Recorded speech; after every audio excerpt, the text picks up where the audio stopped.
I'm just getting my bag ready for a landscape photography shoot I've got planned for tomorrow. I'm hoping to head to the coast, and I'm going to bring with me only one lens, which is this one. It's my Canon 16 to 35mm f4L lens. It's a lens which I really like. And what this video is going to be about is how I personally use the ultra wide angle focal lengths in landscape photography. I thought this video could be useful to a couple of different groups of people really. Perhaps some people already have an ultra wide angle lens, but they're not really sure how to get the most out of it, or they don't feel it's fulfilling its potential. Then another group of people perhaps already have a wide angle lens, and they're wondering, is there anything to gain by getting an ultra wide angle lens? What kind of images can you get, and would it benefit their photography? So that's what I'm hoping to cover in this particular video. So I use a full frame camera, and on that camera most of the time is the lens that's on it at the moment. It's my 24 to 70mm lens, and I capture most of my images with that particular lens. I'm really fond of it, and images such as the ones behind me at the moment have all been captured with that lens. But when 24mm isn't wide enough, that's when I switch to this particular lens. And I just want to talk about how I personally use it. So on full frame, I regard 24mm to 35mm as being wide angle, and then I class ultra wide angle as 23mm and less. So in this particular lens that we're talking about today, 16mm to 23mm would be classed as ultra wide angle in my opinion on full frame, and that's the focal range that I use most on this particular lens.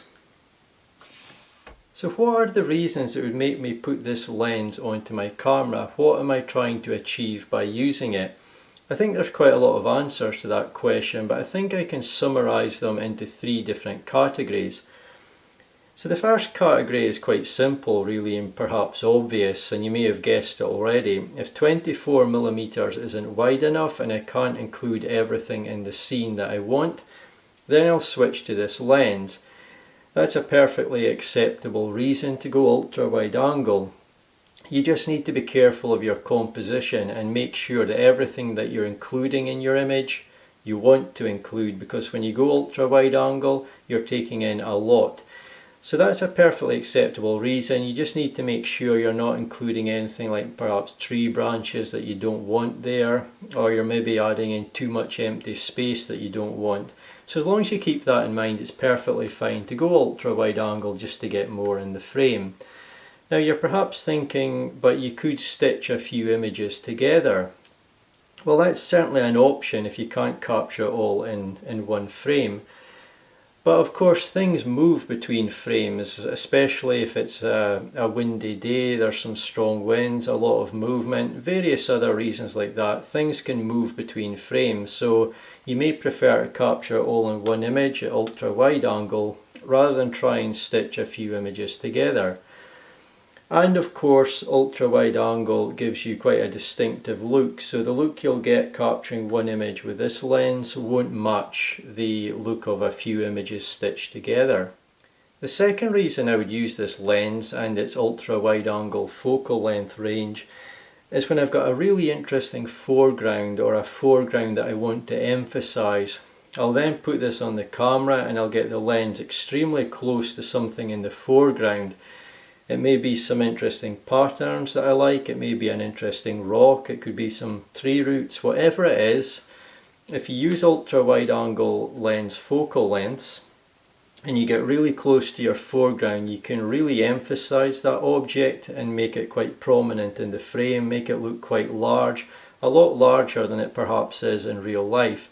And then of course objects that are further away will appear smaller. So when I've got a really strong foreground or something that's caught my eye and I want to emphasize it, that's another reason I'll use this lens. So the third reason that I'll put this lens onto my camera is when I found a scene that I think could potentially be enhanced by that quite unique ultra wide angle look. And what do I mean by that? Well, I think if you shoot at wide angle on full frame, that's, as I've talked about earlier, say 24mm to 35, your images look a little bit more natural or normal to us, similar to how we'll see them with our own eyes. Now it's not quite the same of course, but it's more normal looking to us, more standard looking. When you switch to ultra wide angle, so perhaps in this lens going to 16mm just to really exaggerate it, things take on a different look. Scenes can become much more dynamic, you've got more options. You can exaggerate the distance between objects in your scene. You can really emphasize foregrounds, as I've talked about. Diagonal lines can be emphasized. The whole scene just takes on a very dynamic look, which is not how our own eyes see things, and some scenes can be transformed and enhanced by that. So that's the third reason that I switched to this lens. But for now I'm going to finish packing my camera bag ready for tomorrow, and I'm hoping to go out and capture a few images which demonstrate some of the things that I've just talked about. So I'll get this finished and I'll see you tomorrow at the coast.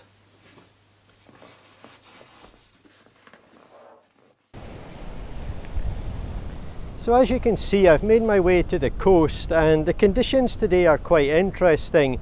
The sea at times behind me here is quite raging, there's quite a lot of action in the sea, so that could be interesting. The light is quite bright, I think it's going to be quite bright overall throughout the day, but there has been periods where it's been a little bit more overcast as I made my way here. If I was going to capture my best images at the coast, ideally I would like probably a bit more moody conditions than we've got today.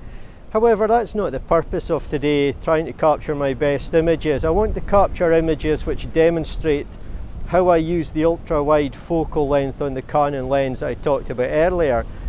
But I'm looking forward to exploring this stretch of coastline. It's going to be quite interesting, and I'm off to see if I can find my first composition.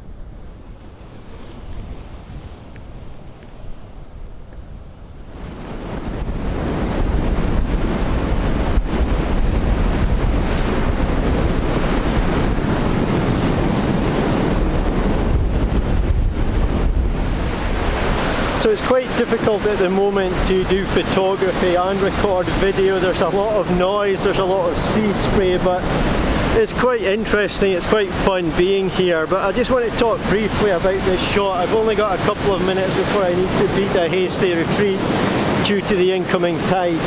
The camera's positioned really low at about 18mm on my full frame camera, and I'm using that to exaggerate the dimensions of the rocks in front of me and also exaggerate the distance between these rocks, my foreground, and the rocks at the far side. There's actually about 25 feet roughly in terms of width, but using the ultra wide angle I'm making it look much further, and my foreground is really interesting, so I'm using the ultra wide angle to get really close to that and just stretch it out a bit. The shot's all about timing. The waves are really majestic as they come in, so I'm trying to time those to get a nice look, and I'm also having to focus stack just to get the immediate foreground sharp as well as off in the distance. But the wide angle just adds an extra sort of dynamic look to the shot, and it helps me exaggerate the dimensions and the distance in the shot. But I'm going to get out of here now.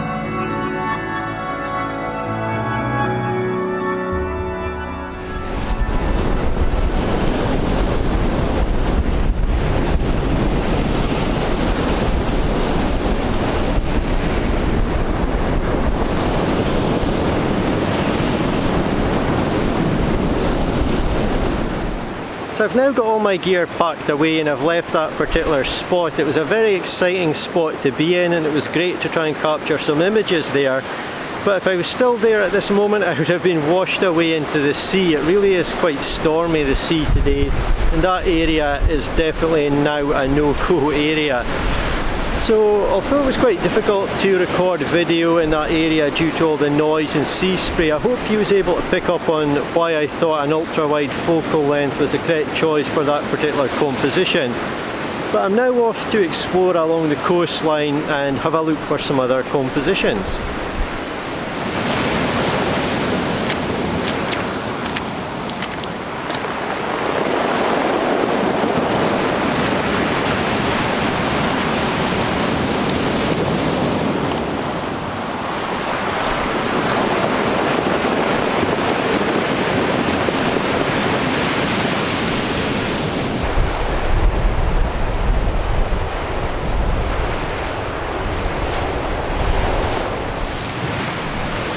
As I've been walking along, I've found two compositions that I want to capture an image of. They're perfect for ultra-wide angle photography. But at the moment I can't capture them because the tide is fully in and I want to get my lens really close to the foreground. And if I do that at the moment, the camera and myself are just going to get covered in seawater. So I need to wait a little while until the tide starts to go out. But I'm perfectly happy to do that. I'm quite content sitting here just admiring the view.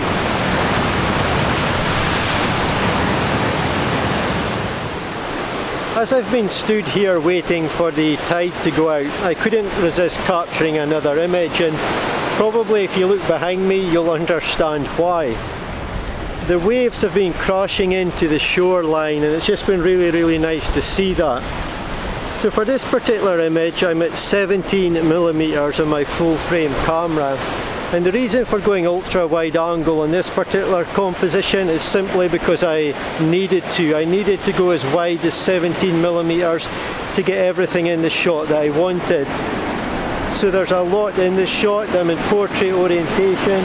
We've got a daffodil here and some interesting coastal grasses very close to the camera, which I wanted to include. And then we've got rocks miles off in the distance, and I wanted to include quite a lot of sky as well. So it was necessary to go to 17mm. It can be dangerous if you go too wide and start bringing in things to your composition that you don't really want in the scene, but that wasn't the case for me here at all. Everything in the frame I want in the frame. The other nice thing it's doing here is exaggerating the scale of the scene. We've got a helicopter going overhead somewhere off there.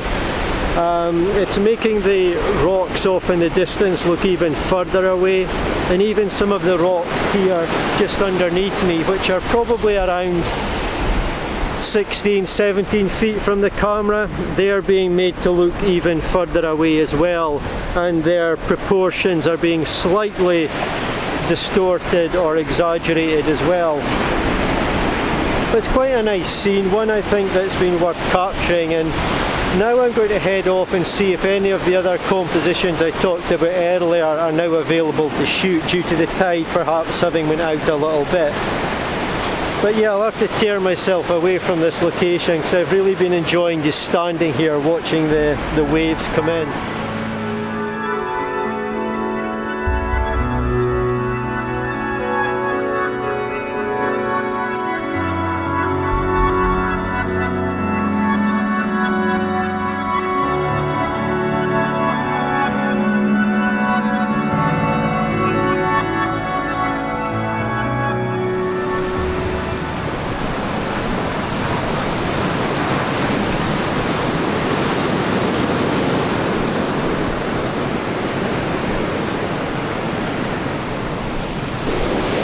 So this is going to be my last composition for today.